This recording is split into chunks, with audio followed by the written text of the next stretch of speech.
Good morning. How is everyone? This is a big group. You got me nervous. I wasn't expecting this much of a crowd. Well, as an artist, you know, I need to change it up a bit. So, of course, hopefully all of you are here for the Art Meets Science keynote. I owe a huge thank you to the NASCOM coordination group, also to Mukund, who was one who graciously invited me, and to you all here in India for hosting me. It's wonderful to be back here in India. So a quick show of hands from the group here. I'm curious, just so I can understand my audience. How many of you are artists or designers? Awesome. Fellow creative people, welcome. Producers and developers. Whoa, big group too. Awesome. So a lot of game makers. That's great. Analysts, product people. Okay, some analysts in here. Good, good. And how many brave engineers do we have here? Okay. We're in India. And then lastly, you know, just people here that are hoping to learn something new. Great. Well, welcome. Okay, that's everybody almost. Well, that's awesome. You know, I think it's important to understand who the audience is before you start presenting, so you can kind of adapt your voice to those whom are here to learn. So I'd like to start up with just with a couple of quick questions. One, who is this guy that's up here on the stage? I'm Lawrence Valenti. It's nice to meet all of you. Currently, I serve as studio art director for King, based in San Francisco. Oh, did I lose the, there we go. Based in San Francisco. Currently I'm working on some new and innovative products for King, on some new and innovative platforms. So some stuff that you probably haven't seen yet, but we're looking forward to you all enjoying these experiences next year. In terms of my background, where I've worked before, I led a creative team at Apple. I worked at Disney Interactive as a concept artist. I ran a team at Nickelodeon working on animated television. I was a professor at the Academy of Art part-time, so I loved teaching art, teaching design. But one of my most proud career experiences was working at GSN Games, where I worked for almost 7 years or so.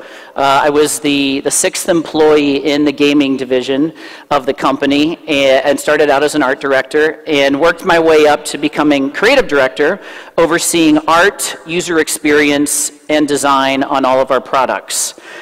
I also had the privilege of working with this fine group. This is only a small group from the GSN Bash studio in Bangalore, but I actually was able to work in Bangalore for a number of months last year and into this year. You know, it's worth mentioning, Bingo Bash is one of the largest and most profitable mobile game products that has ever come out of India, a homegrown product. As you may have heard, that GSN acquired Bash BitRhymes back in around 2014 for about 160 million US. This is something, though, that the team, as well as the company, was very, very proud of. So I wanted to mention that because, like, it's great for me to be back here in India. I really had an amazing experience working with these fine creatives. Another question I have is, what do I promise you all today in this presentation? Well, one, I promise that I deserve almost no credit for any of the imagery that you're going to see here. A lot of the imagery you're going to see is credited to Google Images or maybe from screenshots of my iPhone. The other thing that I give in friendly transparency is metrics. Due to the confidential nature of the products that I've worked on, I'm not able to share any proprietary info or any metrics, but I do promise that I'm going to share some very, very insightful best practices, some innovative and sophisticated best practices that we apply holistically, especially back in the US, that I'm happy to share with you all today. So the key takeaways from this presentation are, first, a section on what is success to kind of set the stage, you know, KPIs for mobile and free-to-play business, consumer insights and what that is all about. So that's really what you all are here to learn of. Analytics and how it relates specifically to influencing your art and design decisions. And lastly are some best practices. So let's first start with a story, a brief story here. How many of you know what this ship is? What is it? Titanic, that's right. So you might recognize it more from this image right here from the popular James Cameron movie. So the Titanic was the massive ship, the greatest ship ever made, that unfortunately had a disaster. Back on April 15th of 1912, the ship was due to set out of Southampton Port in England and was to go all the way across the Atlantic to New York City. As we all know, unfortunately, in its maiden voyage, it struck an iceberg and sank. So we all wish that the captain and crew had pivoted their course to avoid disaster. You know, perhaps even pivoting multiple times to return to a safe course. But, you know, unfortunately, you know, they didn't have those insights. But having the knowledge and insights we know now, what if we rewound the clock and went back to that era? What if we actually changed the course of the Titanic by just 1 degree as it came out of port? 1 degree as it came out of port. What would we have seen? Well, we may have seen that it could have completely avoided that iceberg or that disaster from the very beginning. This great ship on its very first voyage might have reached New York successfully with just a course correction of 1 degree just as it was leaving. All right? Takeaways from this story are to use tools and knowledge at your disposal to chart a safe course and to de-risk your decision making, in this case mostly about art and design. Earlier you plot that safe course, the less pivoting in your voyage you will hopefully have to do. So next section is, what are our KPIs? Like, what are our metrics for success? And this is mostly just to ensure that we're all aligned on what is success and how it is measured. As mobile gamers, we have metrics for success that are called key performance indicators that benchmark and define success in our products. Those include engagement, like, you know, how long the players are in session or how frequently they're playing. Retention, how much players coming back, or do they churn? Do they leave the product because they're frustrated or they just don't think it's the right quality? And then lastly, we're all in business of making games. Though we're very creative, we're artistic, we're designers, we love to make people happy, but we also are here to make money because this is a business. So monetization, how are players spending? Ads, purchases within the app, etc. I like to coin this as, to distill it down to something simple, as do they stay, or do they play, do they stay, and eventually do they pay? This is a board that might be familiar to a lot of you analysts and product people over there. These are some examples of dashboards and charts that we're used to seeing. As a creative director or an art director, it's actually important that you understand these kind of dashboards. So there's also some metrics that live outside of the game that we're going to be talking about here today too. And those include, they relate to the way that we measure and value advertising and marketing, which is equally a very important part of your mobile game's success. And these, by the way, rely very, very heavily on art and creative. So what are those actual experiences that we measure? Well, just to quickly go through, there are 3 that I'm going to touch on briefly today. One is what I've called the player journey. Another is what a player funnel is, and then player monetization. These will set the stage for why it's important to be evaluating your art and creative scientifically as you go through the process. So the player journey, this is a concept that I came up with while at Bash, while looking on how to improve the performance of the product. I came into working on the product very late in the game. And the milestones in the player journey include here advertisement, like a player or user seeing an ad out there in the wild, then journeying to the App Store, in-app FTUI, and then casual engagement and ultimately heavy engagement where they're using the product a lot. Most segment these into separate experiences. I mean, previous companies that I've been at are guilty of that too, where they have a team that's focused on ads and a team that's focused on the App Store and a team that's focused just on the game. But truthfully, a lot of these are in a sequence of one, especially the first 3 steps. So let's run through that. So here, a user sees an ad. User opts to learn more about that and taps on the call to action in the ad. They then visit the App Store and they take a look at the screenshots and say, is this the right kind of game for me? I don't know. Do I want to play a Fortress Defense? Maybe. I don't know. Then they decide to install the app if they think it's for them. Of course, they download the app, and then they wait for that download to take place. That's a heck of a commitment these days, you know? And then once the download is finished, they enter into the first-time user experience, hoping to master the product, making sure that it's fun or of quality, and then if it is, hopefully they've had a great day one experience. They feel like they've mastered this experience. So player funnel. So what the heck is a player funnel for those of you that aren't product people or designers? Well, this is a funnel. The funnel on the left is a funnel that you use when you're filling the oil can in your car. The funnel on the right is actually a really cool water ride at a water park by my house.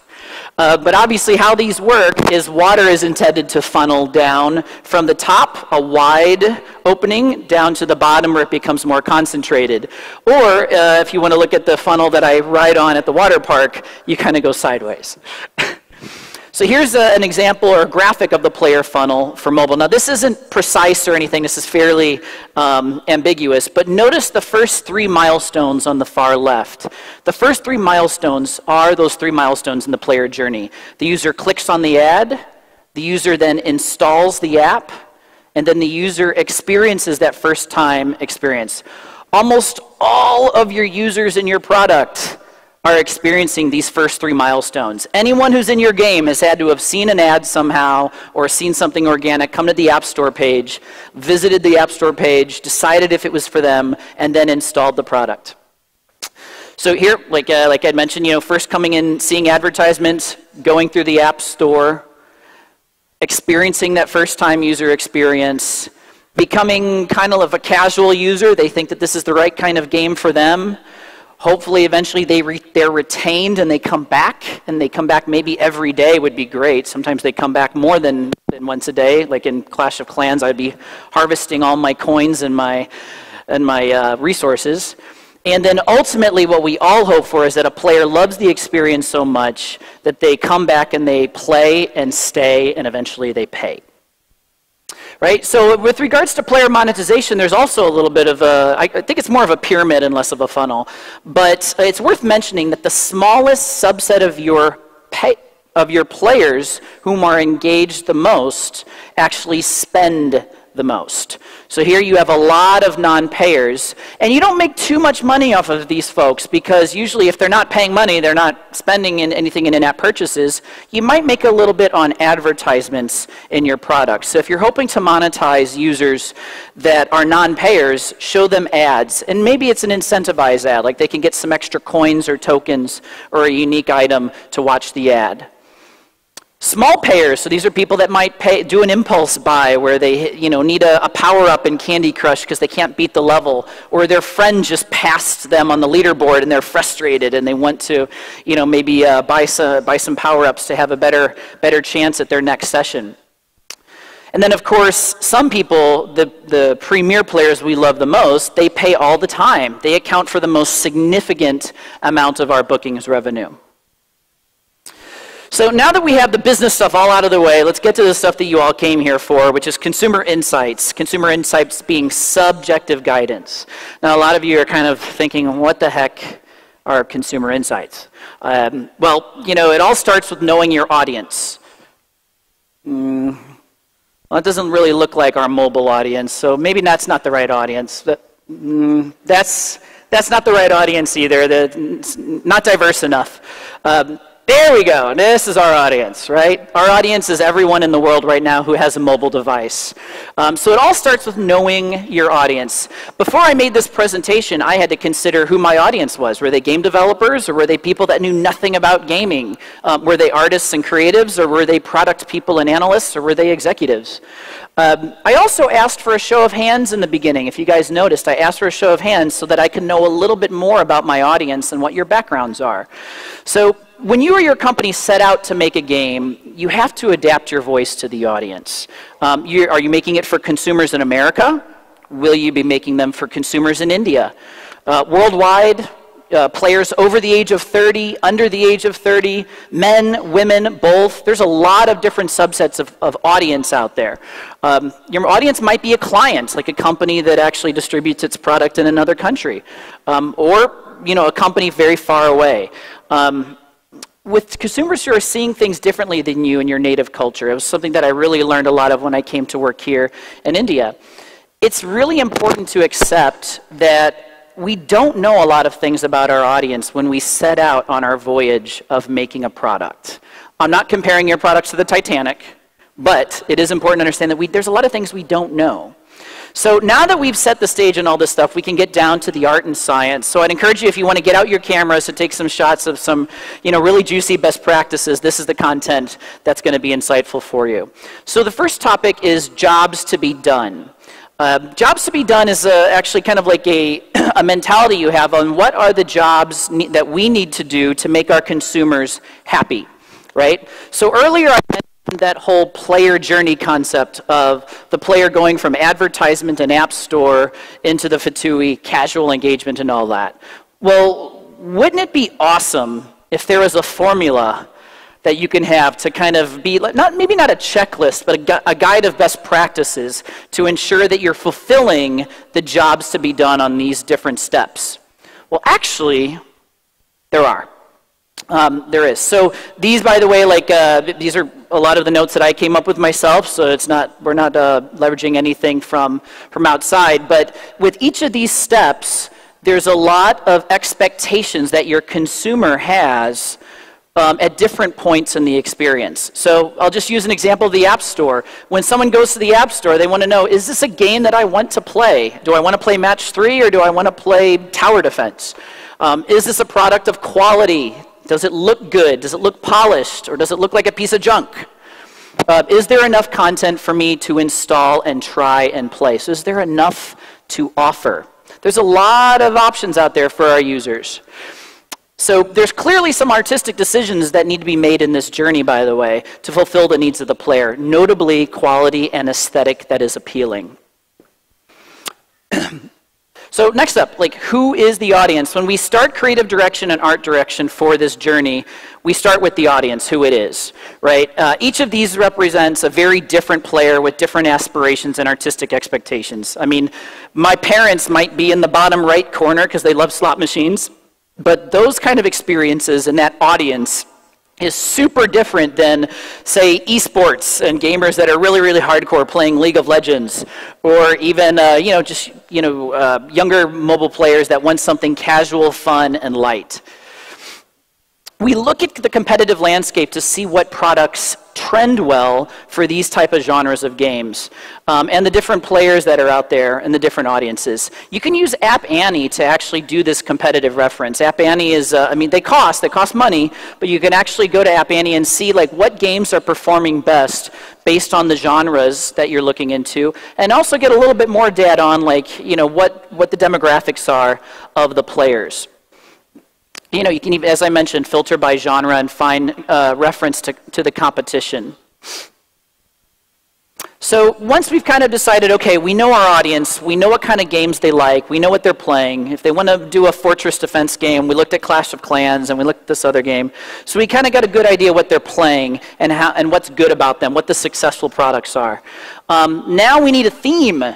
And here, this is an example of 4 different themes to the same kind of game, right? This is Match 3. So you can start off with a simple Bejeweled look, Bejeweled being kind of the path blazer for Match 3. You can also go casual sweetness with Candy Crush, which we all know has garnered a lot of success. It has a very broad reach and an aesthetic that appeals to everybody. You could even turn it a little bit more mid-core fantasy, such as Puzzles and Dragons, which is another very successful Match 3 game. Or you can even go fully core and go with superheroes in Marvel Puzzle Quest. All 4 had the same core mechanic, but very different themes. How do you choose? How do you choose? Well, for me and the companies that I've been at, how we choose is we survey it. So what we'll do is we'll get a survey in front of either existing players or new players and say, hey, if you were to choose a theme for your favorite Match 3 game, what would it be? Select from your choice below, A, B, C, or D. Now, a lot of you I know are going, well, how the heck do I survey something like that? Like, what do I, hand out papers in the mall? Like, how do I survey that? Well, no problem. I actually got a couple of references for you. So Playtest Cloud is one point that we use. We actually use Playtest Cloud at King, and it's been a great success for us to help understand what players like and what their affinity is, especially for survey testing. You can even, have a piece on Facebook. Let me go. Oh, another one, by the way, is SurveyMonkey. I don't know if any of you have used SurveyMonkey before. We used SurveyMonkey back at GSN to conduct surveys.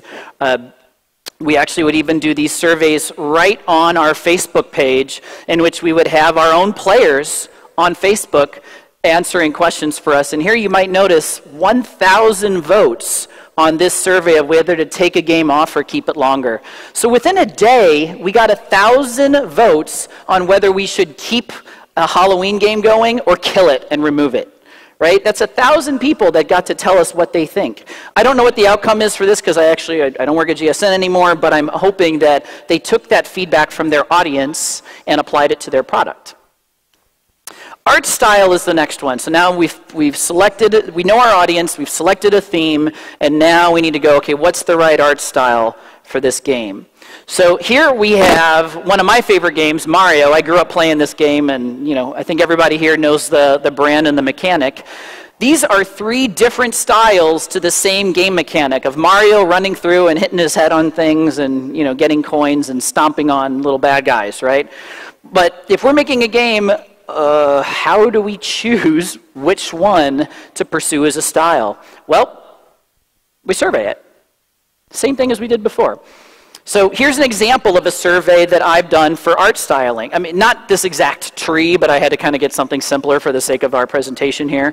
But you can conduct a survey that has a format similar to this, where you ask your players, if you were to play a game where the character lives in a tree, what style would you find most appealing? Select your top choice below.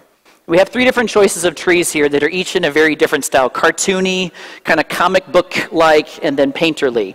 Now, one very, very important thing that I need you guys to understand is that all of the layout and the assortment of objects has to be identical. In the event that you add something new to it, you've immediately thrown off the results of your survey because there's something new, a new variant that some people might say, oh, well, I like red cars, so I'm just going to pick option B because I like red cars. Everything has to be identical. Same layout, same object, same assortment of objects. And as I mentioned, if you add that little extra thing, then there goes your survey. So now that we've picked out a winning style, so in this case, let's go with the little simple cartoony style.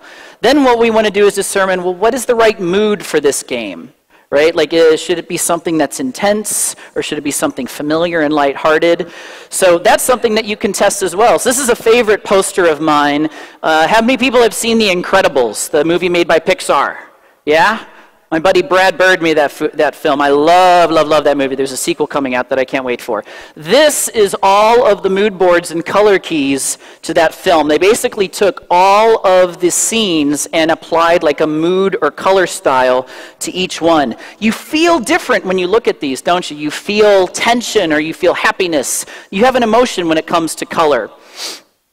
So which color palette is best for your game style and theme? Well, again, you can survey this, right? Here, I have an example of how you can survey that. So if you can create a survey that says, if you were to play a game where the character lives in a tree, what style or mood, color would you find most appealing? Select from your choice below. And here we have 3 different colors, like familiar and lighthearted, intense and moody, and playful and whimsical. Right? So believe it or not, people feel very strongly about this, and the different subsets or genders might even respond differently. I mean, in some tests that we've run, this kind of look and feel might skew a little more female. This might skew a little bit more male.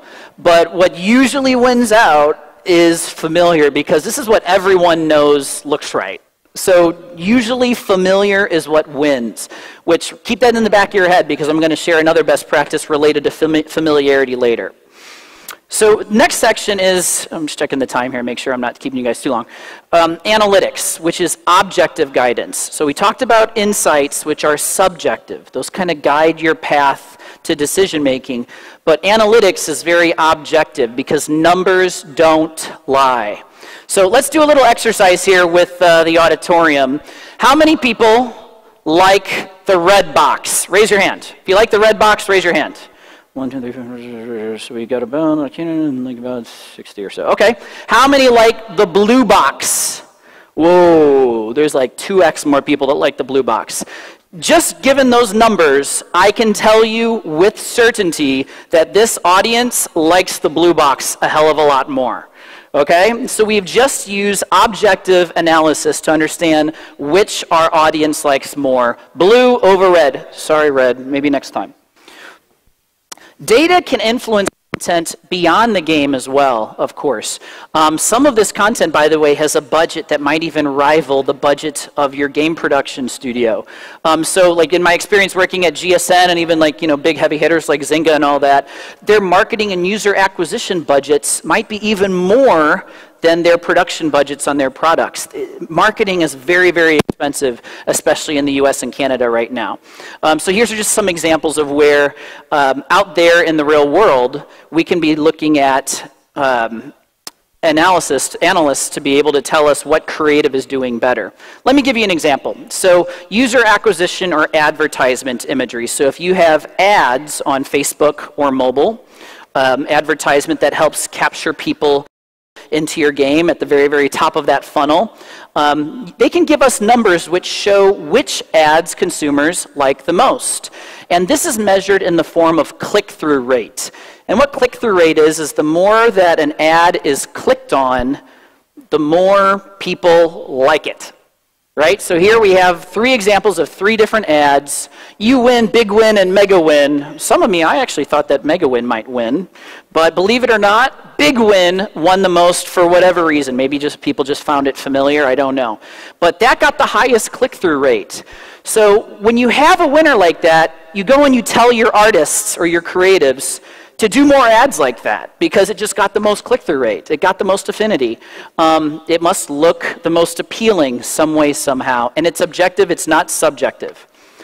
You can even take that ad and go a little bit further and make multiple versions that say exactly the same thing. So we started off with our winner, and now we're going into multiple versions that all say the same thing, but look and feel a little bit different. Different color, different composition. You could send all of those ads out into the wild and see which ones get the best click-through rate.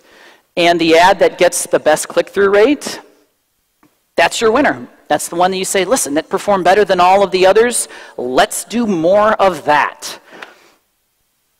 If you really, really want to go far, you can even see use this as for branding for your product, which we did at GSN very often, which was you can take an ad that you have seen is very, very sticky. People love to click on it and say there's something about this that's magic. People really love it a lot. And you can do multiple variations with different colors to see the mood, to see like how people feel when they see that ad, just like testing the color palette for your game.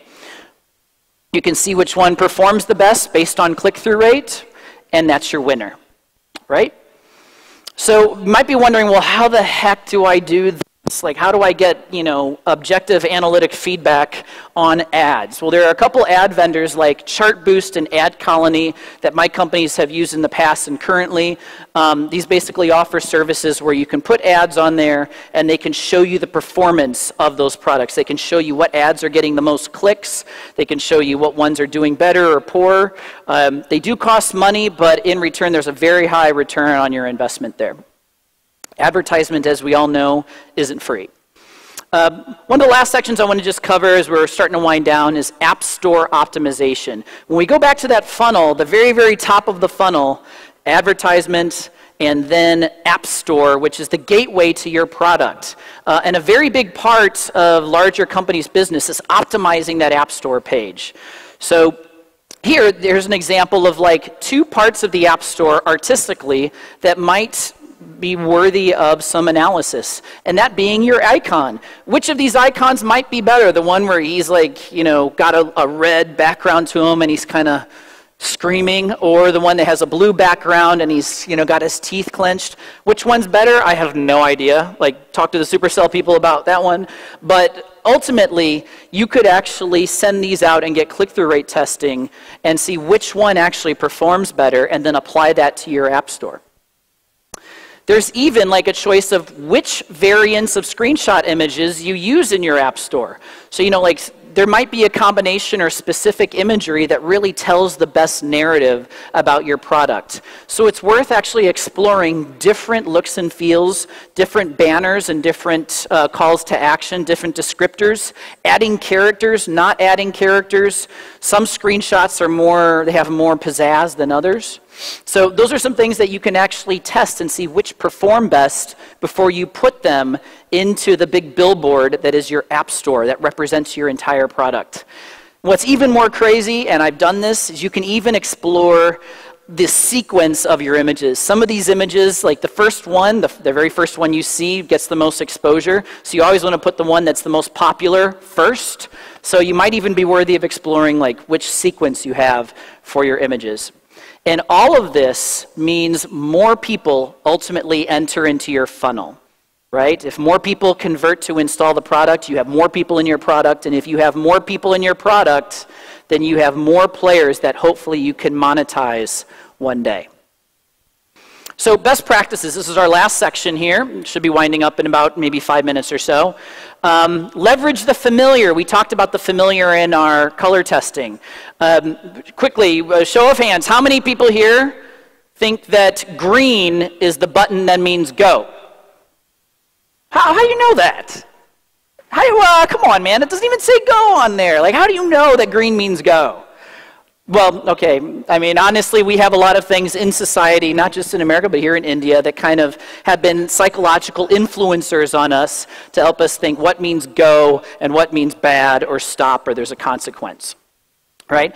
Well, this influences players' intuitive behavior. You know, having a call to action that's a green buy button is a lot more powerful than having a red buy button. Right? Green says go and go with confidence. Red might say there's a consequence. There's also like check mark versus X, so simple symbolic iconography. We culturally have been, you know, for years now, a check mark means good, you've completed a task, or you've done something right, and X means no, that is bad, don't do it. Unless you're a pirate and you put an X on the ground, meaning your treasure is down there. So, big takeaway, leverage the familiarity. Visual hierarchy. So visual hierarchy is another big best practice. Let's have another quick exercise here. So this is an ad that I made yesterday for you all. And it's a good ad. It says that things are on sale and there's 50% more free chips. What's wrong with this ad? It says everything right. There's a sale. There's 50% more free chips. Well, what about this ad? Right? Like, sale, 50% more free chips. Right? So in this ad, it really communicates the incentive to the player. What's more important to the player? They really want to know that they're getting something for free. My teammates back at Bash, back when I worked there in Bangalore, called this shouting. They called it Lawrence's shouting. Shocker, I know. But like, you know, often when you're looking at an ad, you can actually look at competitive reference. Like, this is a great email that I get from Big Fish Casino. I get all the email ads from everybody out there because I love to see how they are shouting their incentives. But you can see the enjoy 50,000 free chips is like super huge, right? Because that's what people want to see.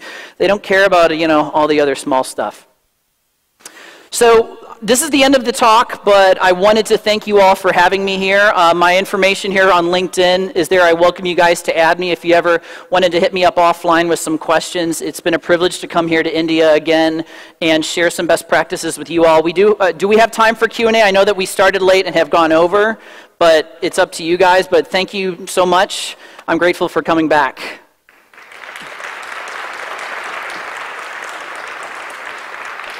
How do you do the Q&A? Do you just pass a microphone around? Okay.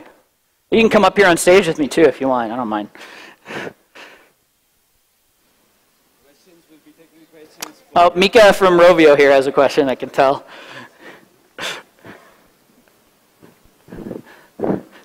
Go easy on me, okay? Go easy on me. Thanks, Lawrence. So, good talk. Thanks. So, what I found out is that asking your existing audience works really well.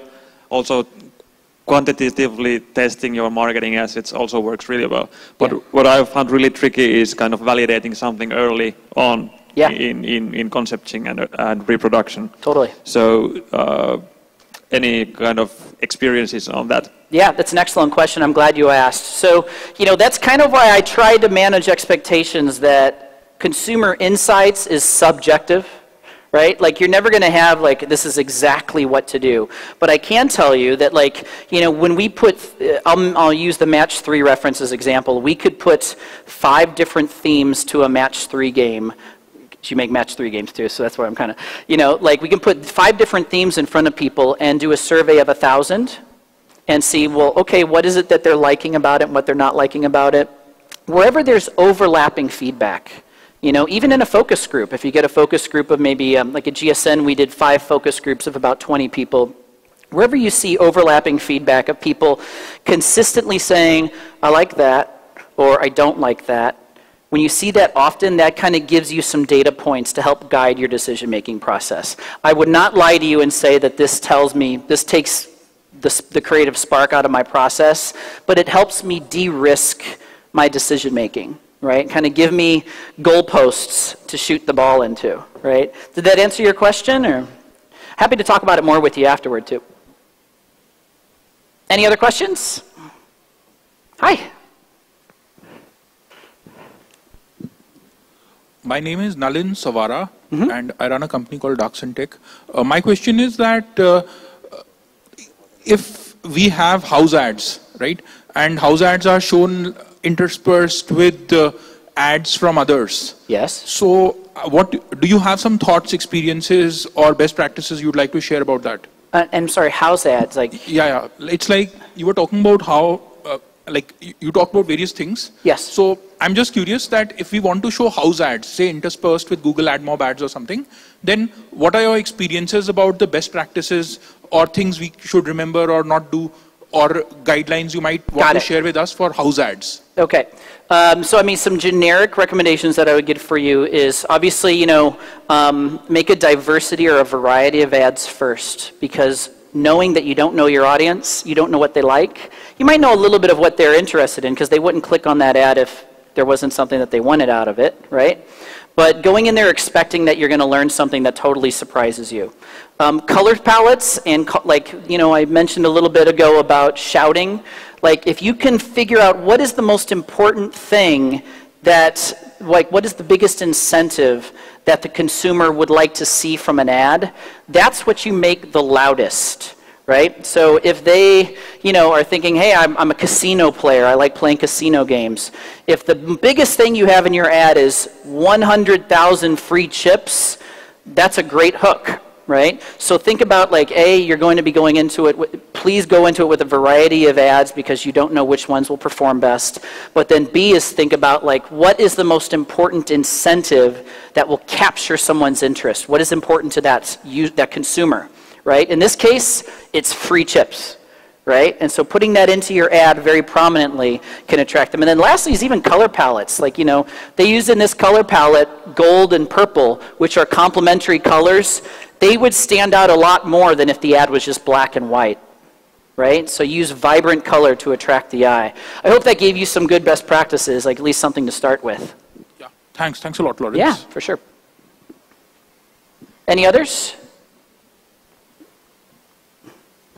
Hi, my question is, a lot of this is nice, but when you tell it to someone who's creative, they'll probably be very irritated by it.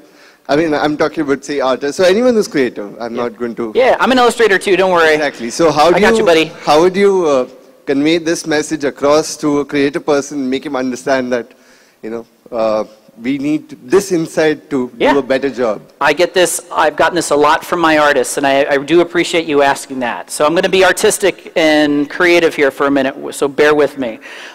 We as artists artists are special people, you know. They have a desire to make people, not make people happy, but to inspire them with their creative work, right? It's part of our identity is to create something from nothing, right?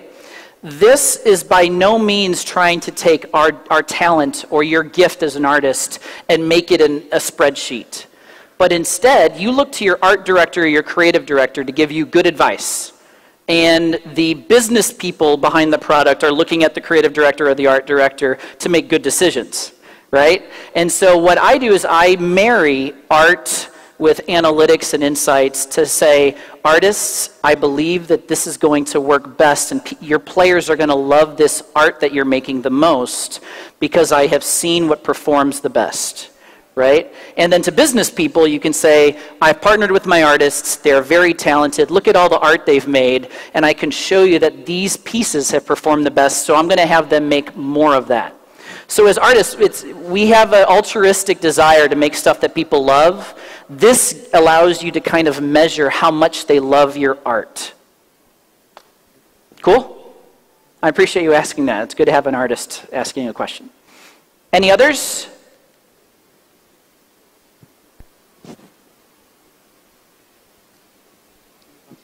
I want people to be able to eat lunch. That's why I'm asking, you know. Earlier you mentioned something about having event bonuses or extra incentives. For Yeah. Like, for example, Halloween or Christmas extra content. Yeah. Yep. Would it be advisable for stuff like plot-heavy games, like visual novel-based games, Yep. or like, because we're the three of us are actually starting, and we're actually getting into this field. Like, we're thinking about it. Yeah. And we want to know if, like, extra holiday events or things like that are a good idea for plot-heavy games instead of more arcade-style games. Sure. Okay, well, that's a really good question. Congrats on starting on your journey of making a new product. You know, seasonal content is important, but if the game isn't fun, no one's going to play. And then no one will stay, and no one will pay, right? I think the seasonal content, you have a great point, because it does help give people a sense that there's new and fresh things happening in your product, which helps them stay. So that really helps with retention, right? So like you noticed in Clash of Clans when I showed that, like, you know, in the wintertime they have snow and they might have a Christmas tree that's there in the village. Like doing, or in Halloween you might see like Halloween decorations in the app. What that tells a player is, wow, there's something new and fresh. There's something new here. Like, I don't want to miss out. It's kind of like, you know, when you go to a restaurant, if they had the same menu on the table every day forever and they never change their menu, you get bored eating the same food, right? But if once in a while they say, hey, we've got, you know, Halloween food here, or we've got Thanksgiving food here, or Christmas food here, or Diwali food here. Like if they got some kind of new kind of seasonal content, it lets you say, okay, there's something new and fresh here for me, right? So I do think that it's a great supplement to retain people, but do be careful. Like I would really recommend focusing on your core game and making sure that that's fun before you add other peripheral stuff to it. Does that answer your question? Yeah. Good. Good question. Hi, how's it going?